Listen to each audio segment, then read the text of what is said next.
there's a very natural and like human impulse to solve every problem. And I think that like, especially for people who are like problem solvers at work, you know, like we all day, every day, we're like, okay, cool. Got that. Put that on a task list. That goes over here. I'm going to solve this problem. I'm going to help everyone prioritize problems if needed. You know, I think there's just like this natural, this is what I do kind of like mentality that you bring from the office to parenting that is actually like not helpful.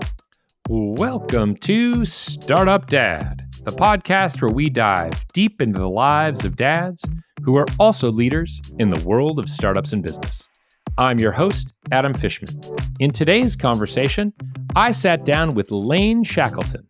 Lane is the Chief Product Officer of Coda, where he has worked for over 8 years. Prior to that, he had a 9+ year career at Google and YouTube as a product manager and leader. He's a loving husband and the father of 3 kids.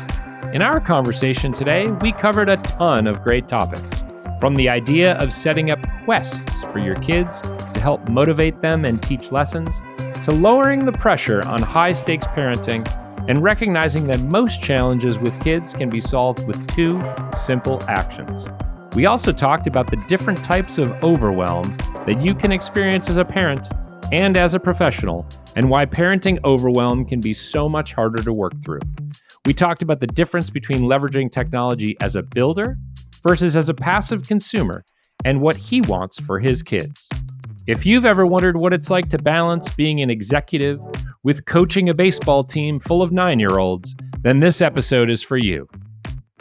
I would like to welcome Lane Shackleton to the Startup Dad podcast. Lane, it is a pleasure having you here today. Thank you so much for joining me. Thanks so much for having me. Great to be here. So Lane, you and I have known each other professionally for a while. We've run in somewhat similar circles, but with some additional sleuthing, I've discovered 2 things about you.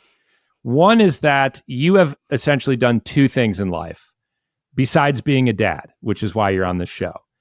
That first thing is make and sell wine. You've done that. And then the second thing is make and sell software. So tell me about those 2 different sides of you. And how did you get into tech in the first place? Because I don't think that's what you went to school to get into. Yeah, not at all. I've never heard it framed that way, but maybe those are the 2 sides of me. The wine thing, I guess maybe the quick backstory on my career. I started my career definitely far outside of technology. I was a mountain guide up in Alaska teaching people rock, ice, and alpine climbing.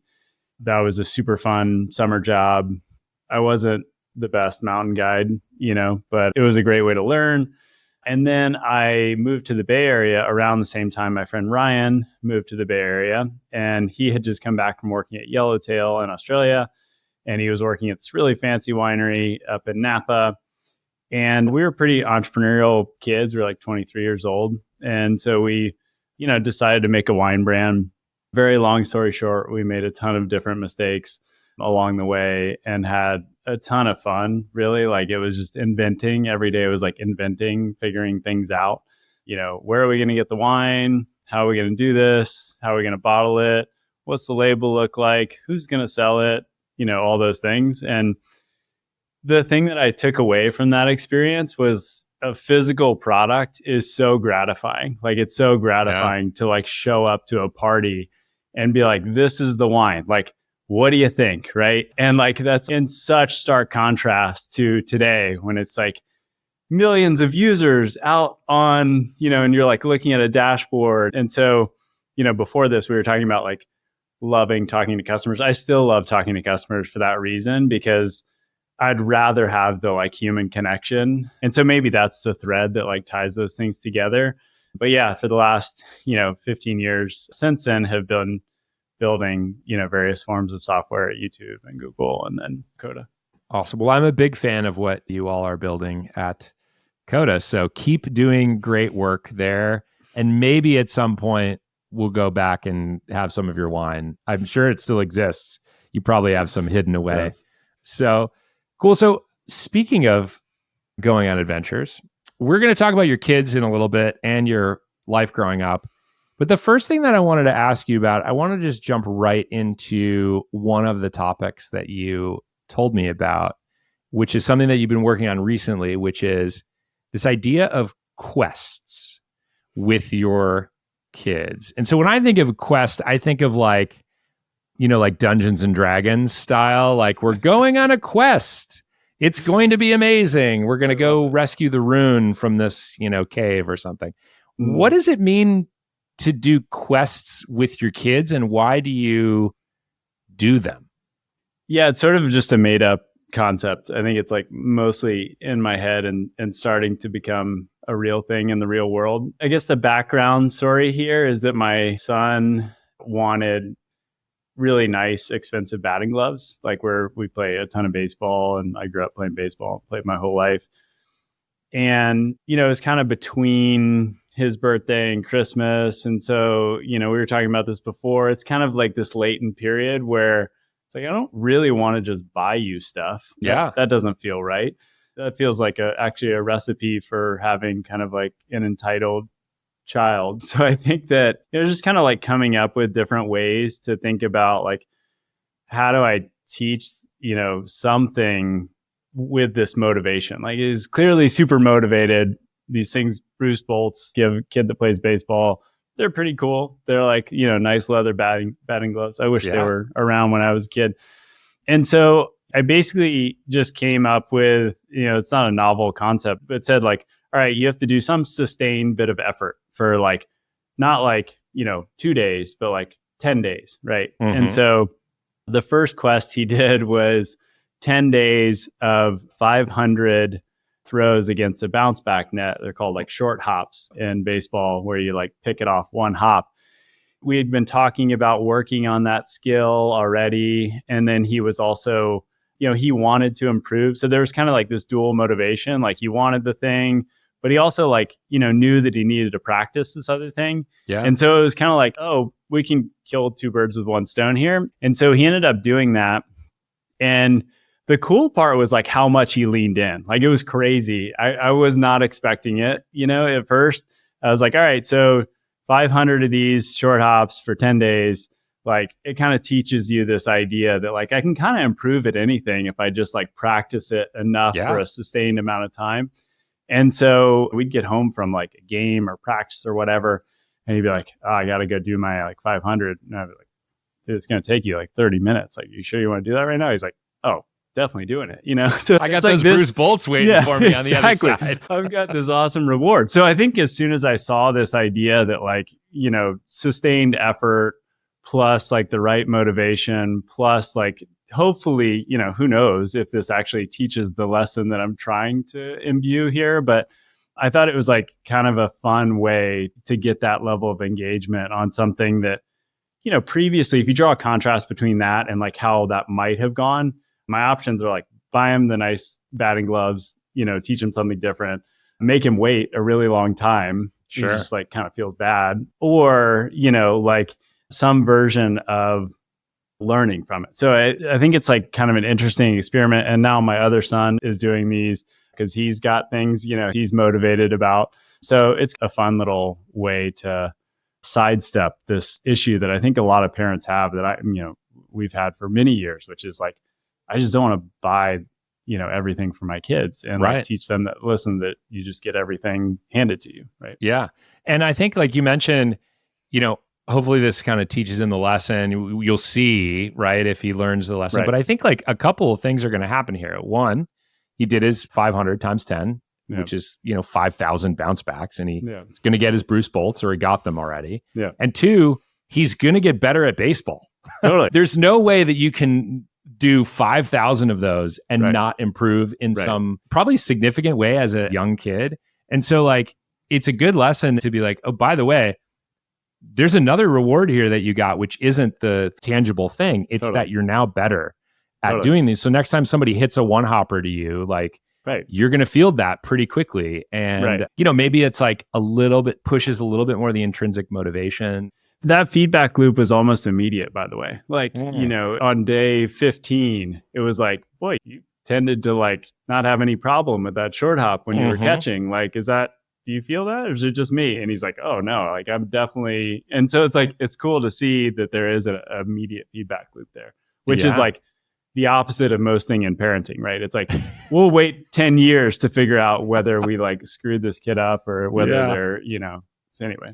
Yeah, exactly. It's the venture investing cycle of raising children, which is like, maybe this is a thing. I don't know. We'll find out in a while if it returns the fun to the family. So, you mentioned a couple of kids, but before we get into your family, I want to hit the Wayback Machine here and ask you, what was life like growing up for you? Where'd you grow up? What was your family life like? I had a great upbringing in general. I grew up in Atlanta. I think the South is a great place to raise a family. Atlanta was like a good mix of, in the city, but also spent an absurd amount of time in rural places, playing sports of various kinds, and had, super loving, amazing parents, and they've turned into amazing grandparents. I have a brother who's 6 years older than me, who's awesome. And I think the age difference is just really different than my kids. My kids are like 3 years apart, and 6 years apart, like he was much older in some ways and had been through a lot of things that like I, hadn't. And so I think that was great in some ways. Like it wasn't competitive in any way. Like we were two really different people, and to this day are two really different people. And that's great. Like that actually, I think worked quite well in terms of a family unit. And yeah, that's pretty classic upbringing. And I think I saw in your background, you were a collegiate baseball player. Is that right? So yes. That speaks a little bit to the baseball gene in your family. How did your oldest son get into baseball? Was that like, Dad says I should do this? Or was that just the thing? Like baseball is huge here where I live, which is not too far from you, but it's like borderline obsession with some of these parents. So and I know you're a coach and everything like that, but how'd your kid get into baseball? Yeah, I mean, I definitely think it's very much part of the town. So I live in Mill Valley, California, and like, just to give you a small window into this, on opening day in Mill Valley, the town basically closes and there's a parade through town of every Little League team. Wow. 700 kids parading through town. They end at the field where the JV and high school baseball teams high-five them in a tunnel.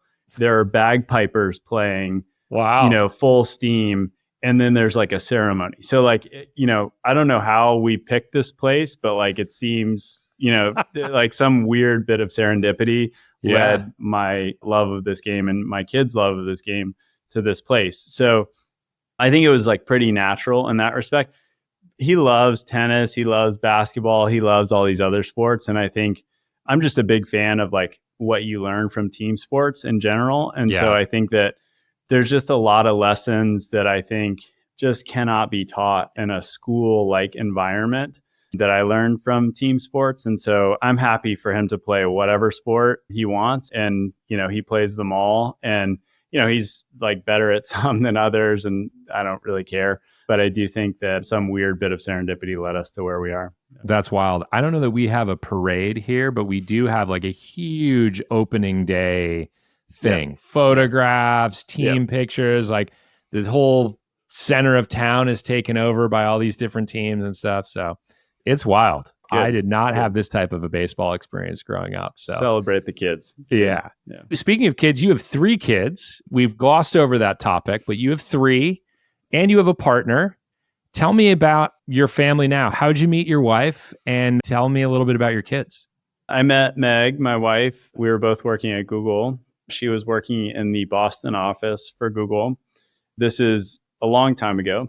So I started at Google approving ads, on google.com before that was like handled by machine learning and outsourced to other places. And we were both working in some version of like the sales org. So I used to go to Boston a lot to give trainings about like what we were doing at YouTube. This is right after I moved over to YouTube post-acquisition back in like 2008-ish. Over a fateful Google latte, met Meg and would make any excuse to go to the Boston office after that. And the rest is history. she's an amazing mom and an entrepreneur. I think she left Google after 2 or 3 years and ran her own jewelry business for 10 years, had a few stores here in San Francisco, and then recently closed that to do an interior design business, which is, in a year has gone gangbusters, which is awesome. We have 3 kiddos. We have Mara, who's our youngest, who's 3. We have Cal, who's 6, just turned 7 actually a couple of days ago, and then Tate, who's 9. That's awesome. Yeah. And did you always know with Meg that the two of you were going to have a family? I mean, you only have one brother. Sometimes people come from huge families and they're like, this is what I know. I must get to work. But I don't know if Meg comes from a big family or the two of you had a conversation about this beforehand. But what was that decision like? I mean, I think we both wanted a family for sure. I think there was like a short debate about 2 versus 3. That debate was settled very quickly when we had 2 boys. And Meg comes from, a family of 3 girls. And so there was really no chance that we were going to stop at 2 at that point. So now we have 3 and it's wonderful. And I can't imagine life without our little Mara. She's a total ray of sunshine and, already twice as smart as the boys. So yeah, it's a pretty natural, decision. That is awesome. And what is the earliest memory that you have of becoming a dad? There's a hospital in San Francisco called CPMC where a lot of babies are born. It is the baby factory of San Francisco. Yes. I feel like everybody I talk to in the Bay Area is like, oh yeah, like were you in this room or this room? We had our kids in the baby factory of the East Bay, which is Alta Bates. So no different. Same concept. Yeah, it's funny when you ask this question, like the first thing that I thought of was this, Irish nurse who, we're like 48 hours into what is every parent's first, 72 hours of like pure chaos and trying to like make sense of the new world. And I just I'll like never forget her like teaching me for like the 7th time how to make sure that like the diaper stays on and like the like swaddle stays on and all this stuff. And I was just like so sleep deprived and so out of it. But like the accent, I think, is like what stuck with me. But yeah, so anyway, that's my earliest. And like Tate's like screaming his head off. And so I think that like there's some version of like her being like, get your shit together. And me being like, wow, I'm not equipped yet to handle this, but like I'll adjust. So you seem like you've made a full recovery across 3 kids. So I believe in you. I believe in you. Yeah, this is great. So speaking of which, this like feeling of overwhelm, you mentioned that was kind of a somewhat of what you felt at various stages of having 3 different kids. So, but you also mentioned you had different levels of control of this feeling. So what was that emotion of overwhelm like?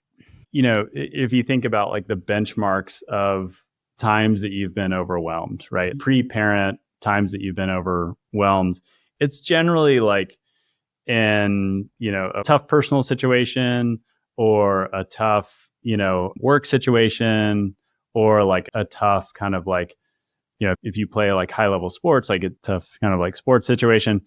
And in all of those instances, there is like a degree of feeling of control, right? And like, I think humans generally crave control.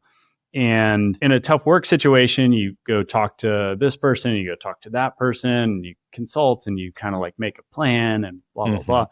And I think the feeling of being overwhelmed as a parent is one of, we're sort of past the days of like tribal parenting, right? Like if you think about like this in an evolutionary context, like 300 years ago, there would be like 20 people just like around you, literally like living with you in some cases. And then contrast like that experience with like being in a box in CPMC and then like going to your other box alone. And you're like, the contrast is so stark. And so the feeling of being overwhelmed and not having much sort of control in the sense that like, who do I make a plan with? And so like, I think that part of that is very natural for mothers to have that level of conversation of like, oh, like what's the sleep schedule? And like, just sort of figuring out the mechanics of this thing. And I think that's like very unnatural for fathers. Like in general, it just doesn't happen,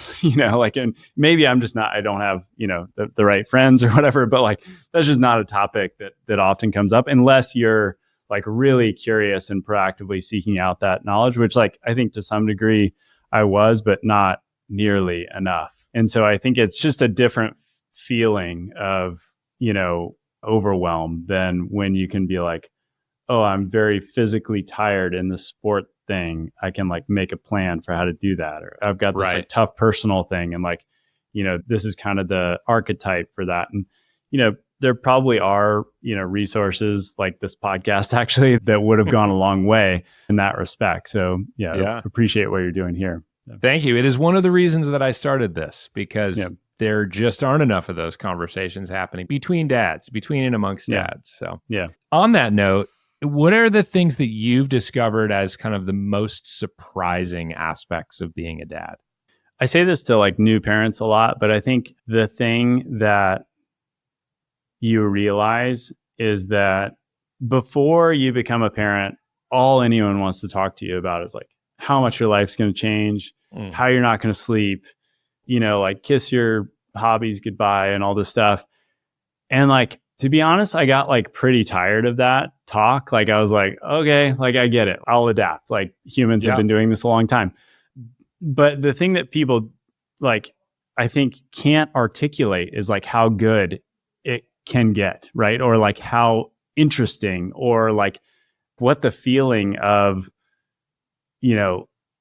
for lack of a better term, like love, like it feels like, you know what I mean? And so I think that was the most, I think in some ways surprising to me because like I was just conditioned with like all this like rhetoric of this is all the bad stuff. And then like, I think after you get your bearings, a month, 2 months, 9 months, 2 years in, you start to realize like there's all these completely magical parts if I just like tune my attention to, to this new human. So that was like one thing that comes to mind is like surprising. I think maybe it like further down the journey, I think you have this notion that kids should operate like little adults. And that is like I have found a really bad trap to find yourself in.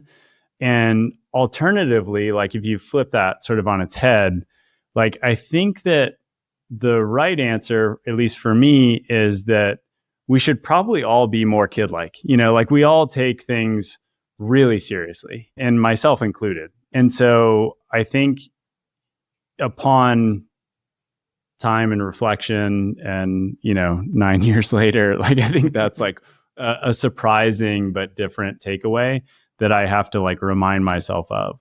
When a kid wants you to follow a thread of imagination, Mara right now like wants to play baby and like I'm the baby. And so I'm like, what does the baby do? And then it's like, wait a minute, like get into it, So I think that those instances are good teachers for people that are like generally, if you're in tech and you're like, leading teams or whatever, you're like pretty like in it every day. So I think it's like very helpful to get out of it.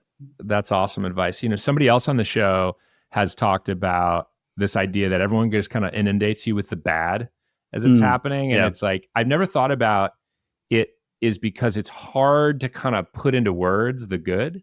Yeah. But I also had Matt Greenberg on the podcast a long time ago, and he talked about like, there is no law of conservation of love. Like he's just like, there's just more that's made with every kid.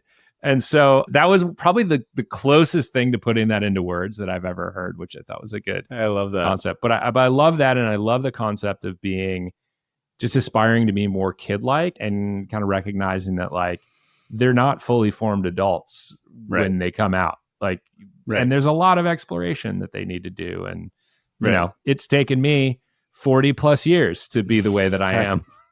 And I still can't sit quietly in a restaurant. So this is actually a really nice segue into another thing that you kind of brought up, which is that like a lot of times, and this is probably related to thinking about kids as like little adults in the making or trying not to, is that everything in parenting feels like it's super high stakes all the time. I mean, I don't think being in the Bay Area helps us that much. Like, it's a high pressure environment. You got, like two of the best universities in the world within like 45 minutes of one another. A lot of very well educated people, a lot of high performing folks, a lot of wealth, things like that. But not everything is high stakes in parenting. And so what has been your experience with like trying to internalize that and reminding yourself of that? It's exceptionally hard because like humans in groups tend to like feed off each other. So like that could be feeding off each other in, like my recent thing is like I'm coaching a travel ball team, and like travel ball teams can really like feed off each other. It's like, are you this level or this level? And like, are we recruiting and like blah, blah, blah. And like at some point you have to be like, we're talking about 9-year-old baseball. Like are we all serious right now? So I think that applies to preschool, and soon, I'm waxing poetically here, but like, college is right on the horizon, and all these other things that are real challenges. But I think that the learning here for me has been that most times, regardless of the outcome, it's going to be okay. And as long as you're centered on the kids' well-being and like love for them, like a few days ago, my middle son just had like a really crappy sort of day for various reasons. And like the best thing I could do was not to like try to go solve that problem for him, like with his friends or in that case, it was like to give him a big hug and give him my full attention for 30 minutes, and like that feels like a really long time when you're in a family of 3 and like, you're getting little time slices of your parents' attention. I don't know, that feels like one way to try to lower the stakes. I think the other thing is like your partner can be really helpful here. And Meg and I try to do this as much as we possibly can of like, let's keep some perspective on what we're talking about here. If we're talking about preschool admissions, or we're talking about travel baseball, or we're talking about, whether they forgot their homework. That was like last week's thing. It's always like, just let's like try to take the temperature down, because when the temperature goes up in a family of 3, at least in my experience, the wheels like start to, shake and everything gets real tense real fast. And I think I'm no parenting expert, but like I think the downstream impact of that is like raising kids that are, a little more anxious than they need to be, or a little bit more, high strung than maybe is required to lead like a happy and kind and, fulfilling life, which I think is like ultimately the goal of like, shepherding a kid through life. So, yeah.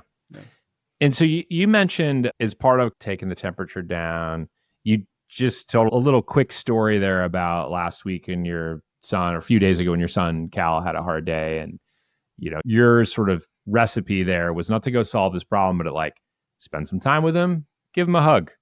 Like, hard to do, not the hug part, but the spending time when you have 3 other kids is hard.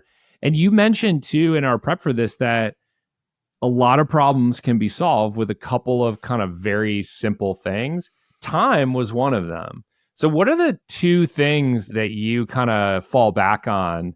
This is like the Occam's razor solution to parenting problems, but I tend to subscribe to this theory. So what are those 2? Yeah. And like these are, by the way, discovered through like horrific trial and error. So like, don't think this was like easy to get to the simple version as, as building product. Often you have to go through massive complexity to get to the simple version. Yes. So, I mean, I think 2 things. One is like, the way that Meg talks about this is like individually their buckets have to be full, so like, is Cal's bucket full? And the best way to do that is like, 15, 20, 30 minutes of like full attention. And this is really, I find it to be quite challenging to accomplish if you use like a strict constraint or if you use like a strict definition of this. So like, a really classic example in my house right now is like, I'll like want to throw the baseball with Cal, or he'll want to throw the baseball with me, and I'll get my glove out and we'll go out there. And then Tate'll come join, and then it's like, we're all three throwing the baseball. And then like suddenly we're in a competition for who's going to throw the most with dad. Right. And it's like, boy, that like escalated in 30 seconds, Yeah. And so I think the trick here is like, for us at least, is like separating those activities out. So it's like, we're going to go on like a bike ride, or we're going to go like to town, or we're going to go like, truly separate as much as you can. And I just think that it solves so many downstream problems. Like when you've had that time, bedtime gets easier, or like all the downstream things that you're trying to do as a family, get everyone out the door or whatever it is, are solved that way. So that's one. And then I think the other one is definitely hard fought. It's amazing how powerful a force nature is in dispersing like bad vibes, bad energy, all the frustrations of a family, whatever. So, during the pandemic, we moved into a new house, and not far from there, there's a place called Cascade Falls, and it's this beautiful little, like tiny little waterfall. But to my kids, it's like this amazing place, right? And I think it's super cool too. It's just amazing on the weekends when everybody's like at each other's throats by like 9:30, that if you just get everybody out of the house and like, running through the woods or, running around the park or whatever it is, everything is dispersed and everything is like good again, and so I think that we kind of now have this like hard constraint, like that we just got to be out of the house by like a certain time on the weekends, or else we know that like there'll be frustration, the house will get destroyed, like all the downsides of that. And maybe other people's experience isn't like this, but like boys, like when they get going, they can really get going. So those are the two tricks. Basically, fill each one's bucket individually prior to the, interaction of all of them. And then two, just like get them outside, get them in nature. I love both of those. They're so simple and yet hard to pull off, unless you're kind of consciously aware that like, I got to do these things. Yeah. This matters. And it does.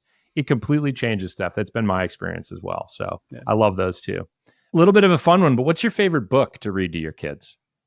There's two that immediately come to mind. Young kids, all three, I've been reading the Llama Llama books, like Llama Llama, Red Pajama, Llama Llama Goes Camping. Like, I think some of those rhyming books are really just like fun. I think rhyming is like a fun semantic thing. And, the fact that now Mara grabs the book from me and can say the rhymes, like is like so fun. And I think, that comes to mind. I think a coworker wrote a book called You Can Play Sports. I think she identified that there are a lot of books about animals and all this other stuff. And so she made this touch and feel book called You Can Play Sports. And it has all the different balls, and, the volleyball feels like a volleyball and tennis ball feels like a tennis ball. And so, admittedly biased toward young kids right now. So I totally get it. How many of the Llama Llama books have you committed to memory and can read without actually looking at the words? Just page by page, not even looking at it. That's what's fun about rhyming, is it like sticks in your brain in a different way.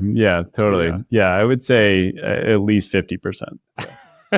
I'm almost there with the Lorax, which is a lengthy Classic. Dr. Seuss book. Classic. And so I'll know I have arrived when I've fully memorized that book. So have you developed any particular frameworks or guardrails for parenting? I know we talked about a lot of kind of smaller things and some of your philosophies, but just kind of curious if you have any other stuff that you would share. Two things come to mind. One is, and I talked about this a little bit earlier, but I think there's a very natural and like human impulse to solve every problem. And I think that like, especially for people who are like problem solvers at work, like we all day, every day, we're like, okay, cool. Got that. Put that on a task list. That goes over here. I'm going to solve this problem. I'm going to help everyone prioritize problems if needed. I think there's just like this natural this is what I do kind of like mentality that you bring from the office to parenting that is actually like not helpful. You know what I mean? It's like the point is not that you solve problems for kids. It's that they solve their own problems. And that is, I mean, for me, it's been hard to remind myself of that continuously, but that's maybe another kind of like frame or constraint that I think is helpful to me. I think maybe the other thing related to like partnership is one thing that Meg and I try to do is know when to like step in for each other. So, this is like classic bedtime kind of situation, but like you're herding cats trying to get everybody in pajamas and you're outnumbered and like everybody's had a long day and some of us are tired and blah, blah, blah. So I think, those are times that naturally lead to, frustration or whatever. And I think that knowing when to kind of say like, hey, I need 5 minutes, like I need to take a break is really helpful. And I think also knowing when to do that for each other is like very helpful to like identify for your partner, hey, like why don't you go, like take a dog for a walk or bath or whatever, but like I'll take over for a little bit. And I think that, those have been some of the most helpful and like on point moments in I think our partnership, in our marriage. It's just like, hey, I got it, Yeah, that's really great. And oftentimes like, when your partner or you don't got it because you're depleted, they may actually have more energy. Their day maybe went different than yours. So that two-way communication is super, super important. Have you thought at all about maybe how your parenting style has evolved from kid to kid now that you're on kid number 3? And then the second part of this question is, how have you changed as a manager? And has parenting influenced that in any way? It's a deep, deep question. How much time do you have? I'm going to need another cup of coffee. I mean, I think probably the thing that has evolved the most is figuring out what the right level of structure to create for kids. It's like a fairly non-intuitive thing that, I guess maybe it was non-intuitive for me, that routines and like not having to make a lot of choices and, these sort of like structures or constraints that you put on, that you help, put on young kids can be like wildly successful at helping them be their best selves. And I think that there's a lot of little things that kind of like add up, which is maybe a good management kind of like metaphor, that it's the little things that sort of accumulate into building trust with your team or with people that report to you.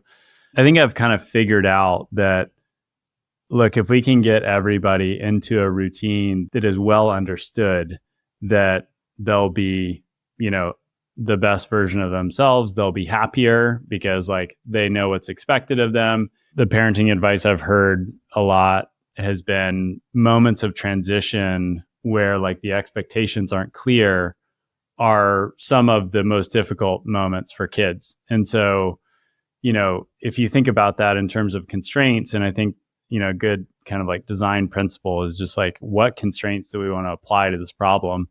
And so in this case, the constraint may be something like, can we just like minimize transitions in the latter half of the day? Because like, that's the challenging time. Okay, cool. Like, can we just not have so many transitions? Yep. My wife and I have had that conversation a lot of times. Like, okay, like we'll all go upstairs at this time.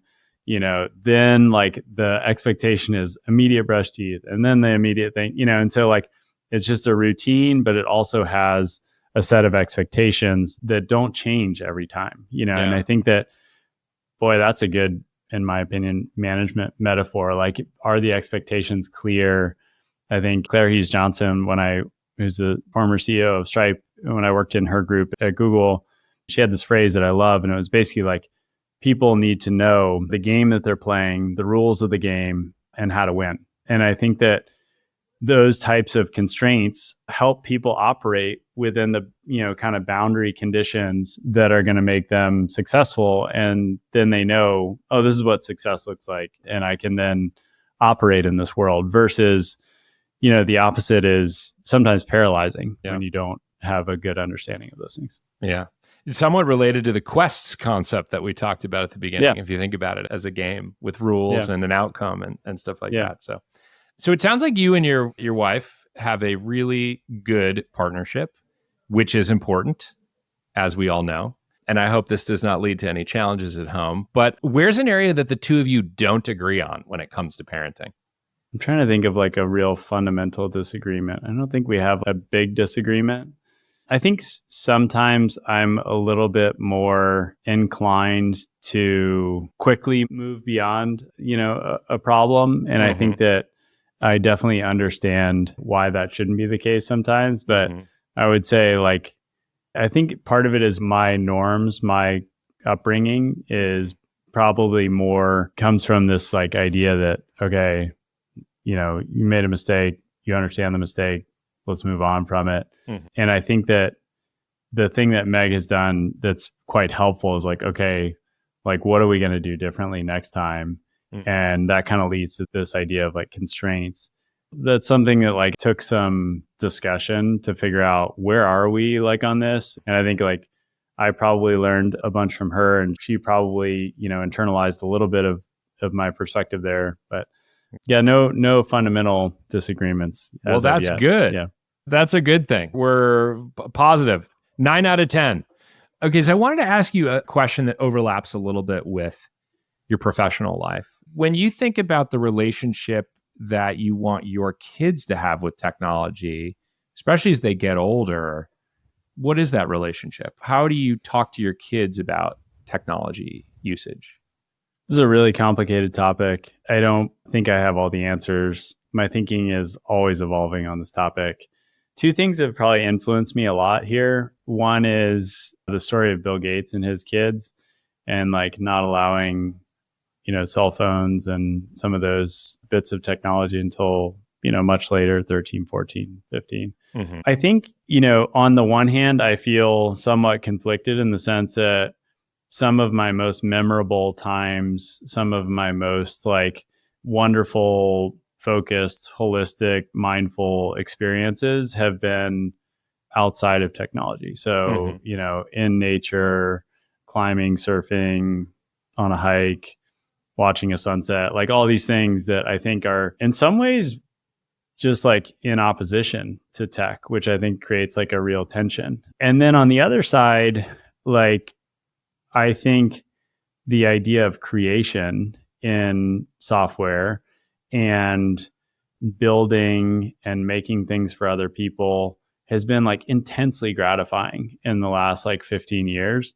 And so what I try to do is help my kids be creators in that kind of like medium as opposed to just consumers. And I don't know if this is the right thing or not. To be honest, I helped build, parts of the early like YouTube monetization stuff. And, I feel sad that like half of this generation wants to be YouTube creators is like their profession. But on the other hand, like they're making stuff, they're putting something out into the world and like, who am I to judge that? And so I think there's a real tension there.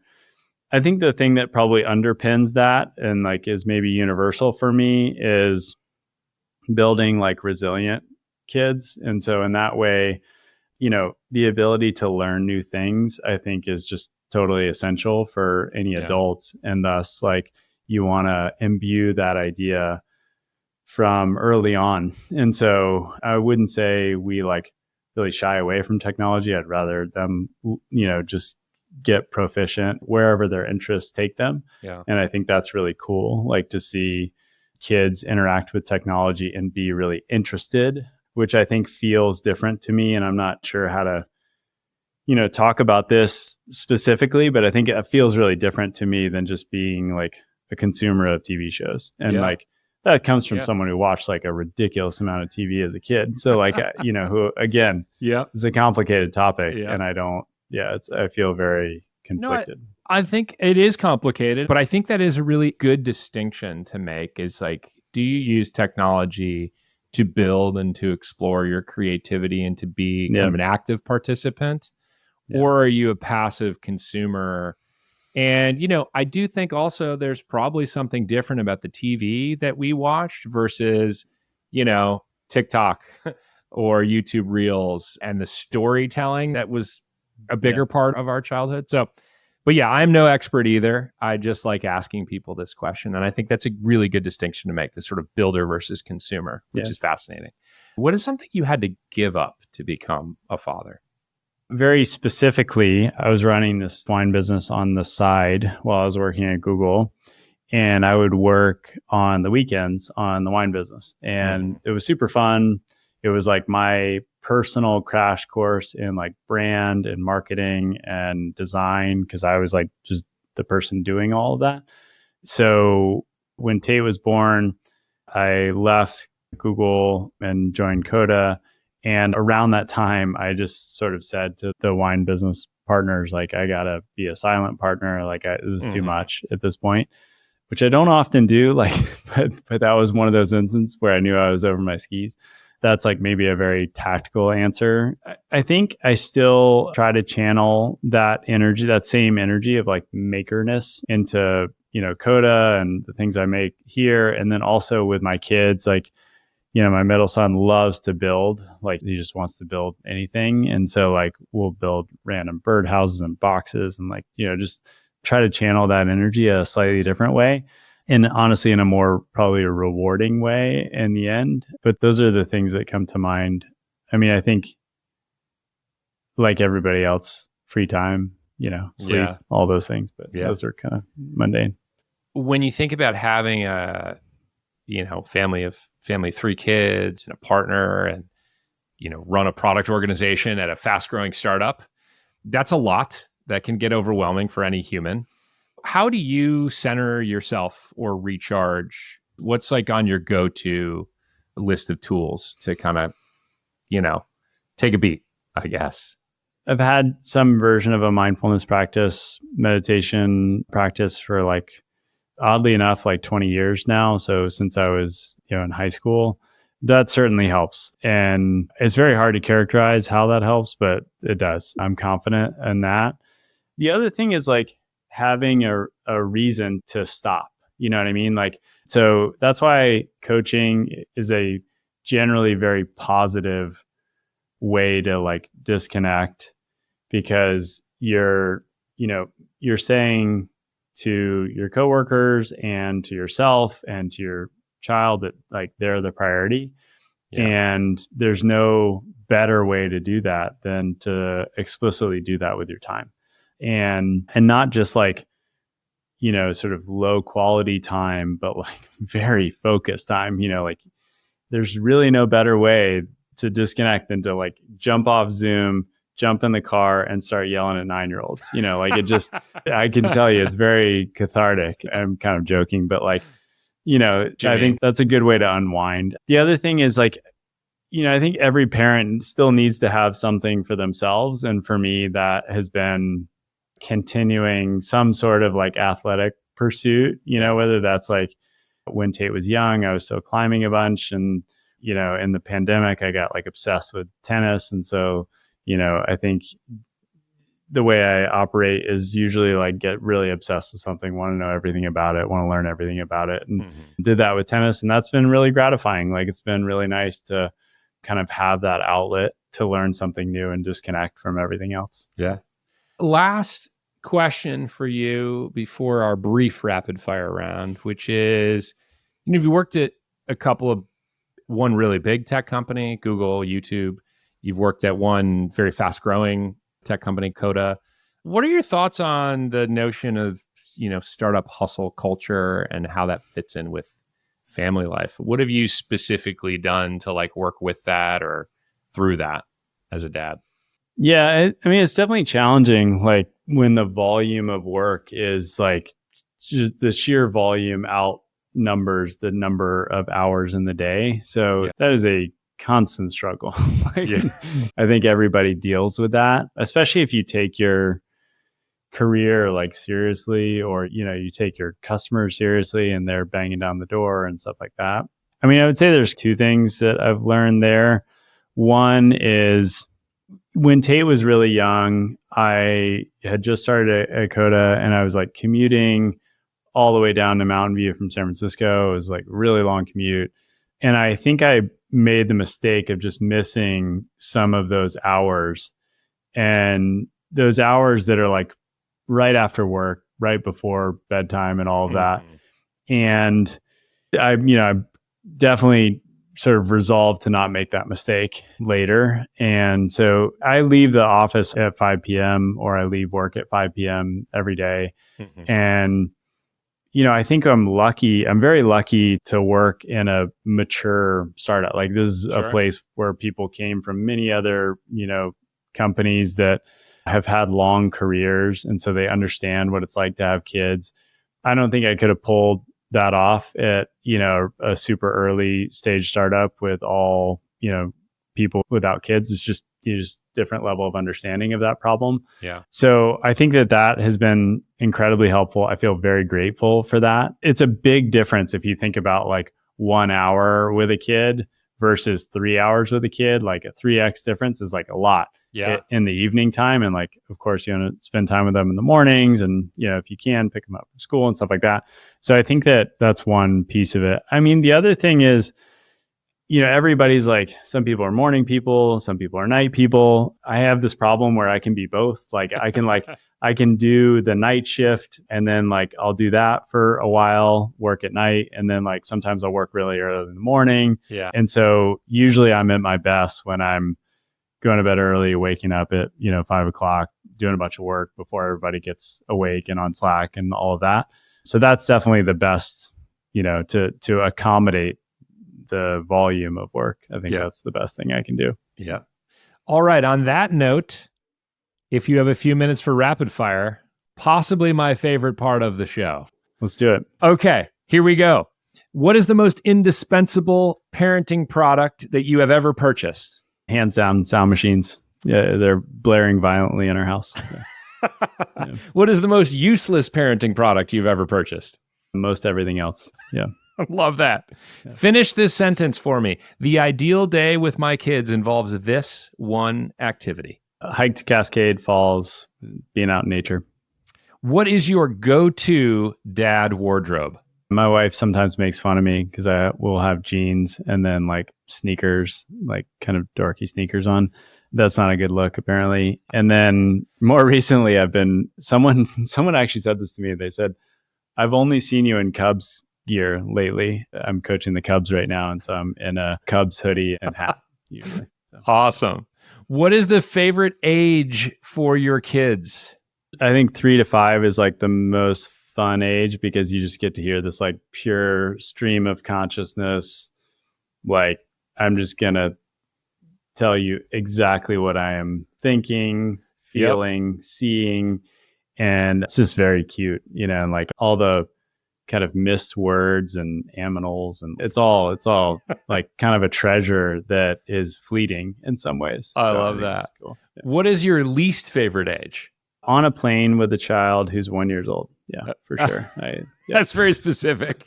Like a Clue reference there. Yes. Like on a plane with a child, 1 year old. Watching them wiggle down the aisle when you're like, I can't do this. I can't. I don't know if you've gotten into dad jokes, but how many dad jokes do you tell on average each day? This could be to coworkers or your kids or your spouse. I don't know. I don't think I'm very funny, so I never try to tell jokes. Okay. Well, you're going to have to bone up on the dad jokes. You could talk to another podcast guest of mine, Tom Willer. He's got a whole book of them. Right. Your kids are probably not old enough yet to be fully embarrassed of you, but what is the most embarrassing thing that you've ever done in front of one of your children? Or I guess, put a better way, what have you been informed was a very embarrassing thing that you've done in front of your children? Yeah, I made the mistake of giving my 9-year-old a hug like a month ago in front of all his friends. Oh. And he turned beet red and was like, Dad, And I was like, sorry, bro. I'm like, whoa, jeez. Hug. Man, cardinal sin for a 9-year-old. What is the most absurd thing that a child in your household has ever asked you to buy for them? There's a candy store near our house that has like all these old novelty candies. And somehow this candy store carries like candy cigarettes. And I'm like, no, you're not getting candy cigarettes. Like this, I don't know how these things still exist, but yes, it is amazing that they still exist. What is the most difficult kids TV show that you've ever had to sit through? Coco Melon for sure. It's like the creepiest thing ever. Yeah. I think Coco Melon may be the number one cited TV show. They will never advertise on this podcast. It's like, it's a private equity thing, right? Yes. You got to look behind the scenes. Yes. Yeah. What is your favorite kids movie? Last summer, we were at my parents' house and we were outside watching the movie Luca. And my kids like looked over and like I was crying and they were like, whoa. So that movie has stuck with me. I really like that movie. It's a heartwarming tale of a relationship between a child and pushing his boundaries and his parents. Yes, so exactly. I love it. Yeah. You may not have this experience because you said you like to build things, but what is the worst experience that you've ever had assembling a children's toy or a piece of furniture? Any knockoff Lego robotics thing. So Lego spends, and I give it like a talk about this, but like Lego spends upwards of, $40 million a year on clutch power to keep these things together. And it's like a very precise, within the width of a hair thing. But there's all these knockoff Lego kits and they're all kind of don't work. And they're all, the instructions were as if like maybe like AI generated them like 5 years ago. And so the instructions don't really work either. Oh, I love that. I love that. In the Shackleton household, how long can a piece of food sit on the floor and you will still eat it?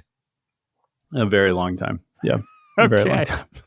What nostalgic movie can you not wait to force your kids to watch with you?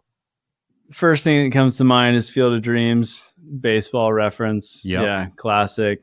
You want to have a catch, Dad? Yeah. Yep. Love that. How often do you tell your kids back in my day stories? I am day by day turning into my father, as we all do. And so I would say in the last couple of years, it's gone up quite a bit. And now that I'm coaching baseball, they get a version of, back in my day, there were no sliding mitts. Right. Glasses or, all these things. So, you get the sort of Al Bundy 4 touchdowns in a single game, but the baseball equivalent. I get it. Final question. My favorite. 3 kids. I don't know if you also have pets, but what is your take on minivans? More than happy to rent them. We'll never procure one. We have decided as a family, we will never drive a minivan. And it is a point of some contention with friends who love their minivans. Wow. Yeah. Wow. But you and your wife have a pact, an anti-minivan pact. I love that. Good to see you're both aligned on this. This can often be a rift in the household from my experience. So, Lane, thank you so much for joining me on Startup Dad today. It was a pleasure having you. I appreciate you taking all the time, and good luck with the baseball team. Thank you. Thanks for having me. It was fun chatting with you. Thank you for listening to today's conversation with Coda Chief Product Officer, Lane Shackleton. If you enjoyed the show, please subscribe, share, and leave me a review on Apple or Spotify. It'll help other people find this podcast. Startup Dad is a Fishman AF production with editing support from Tommy Heron. You can join a community of over 10,000 subscribers and stay up to date on my thoughts on growth, product, and parenting by subscribing to the Fishman AF newsletter at www.fishmanafnewsletter.com. Thank you for listening. See you next week.